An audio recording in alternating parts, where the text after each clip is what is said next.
We'll go now to Angela in Paterson, New Jersey. Good morning, Angela. Welcome. Good morning. Thank you for taking my call. You're welcome. Patrick, I was calling because I know you always give great advice, and I love your show, and I love Relevant Radio.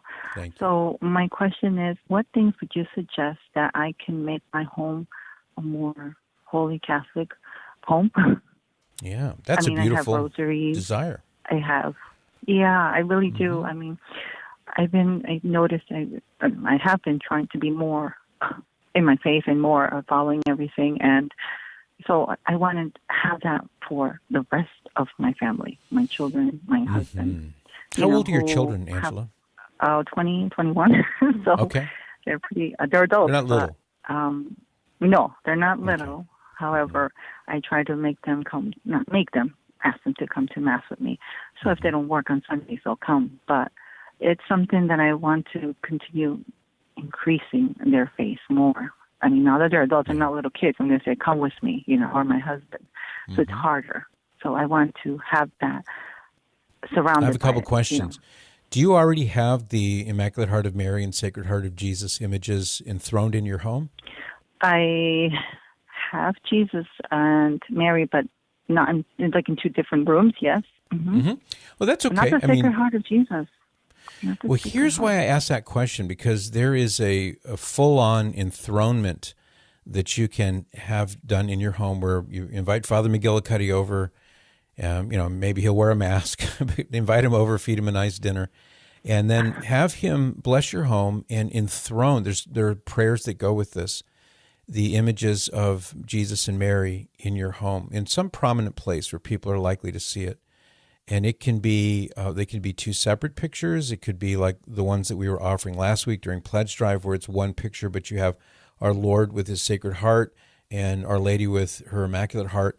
It doesn't have to be any particular picture, but that is a devotion that is very good. It's very helpful, especially for you and your family who want to grow in holiness, because it's a constant reminder that Christ is at the center of your home, and that your home is also a home devoted to Our Lady. She's the one closest to Jesus. So that would be one thing. And you can get these images and have them blessed by the priest, and then have them enthroned in your home. So that'd be one thing. My wife and I, for many years, have had a holy water stoop right on the wall where you go out of the house. So you could do that. I mean, in that way you can have your blessing with holy water when you come in and you go out. That's a nice thing to do. Actually, yes, that I've made sure that we have that in every room, but we kind of finished it because it's hard to get the holy water now. But yes, that we have, and we try to bless each other before we go to bed. But yes, the holy water and rosaries, I try to put in every room that we're blessed. But we have to say it. Yeah, if you have crucifixes, that's always a good thing. These are all sacramentals, and they don't have any kind of quote-unquote magical powers or anything in themselves, but they are like your wedding ring. It's a powerful sign that you are committed to your husband. It doesn't make you married, but it is a sign to everybody around that you are in this special covenant relationship. So these sacramentals, images of our Lord and Our Lady, holy water, blessed candles, things of that nature, they help to elevate the mind to God and the things of God.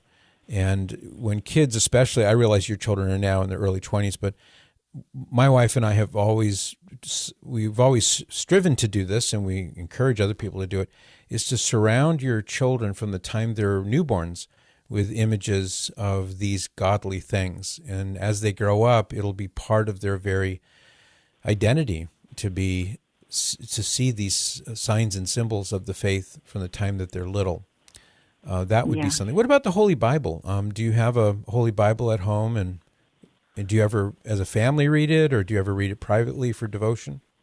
I'm sorry, I didn't hear you. I'm sorry. I was just asking if you had a Holy Bible at home where you could... We do. That's good. And that's another way that you can bring the grace of God into your home, is by prayerfully, spiritually reading the Holy Bible as often as you can, and make sure that's part of your prayer routine as well. You know what? Since Lent is coming, that is a good time to begin something together that we can start doing that as a family. That's right. And then, I'm sorry, can I add one more question? Sure, go ahead.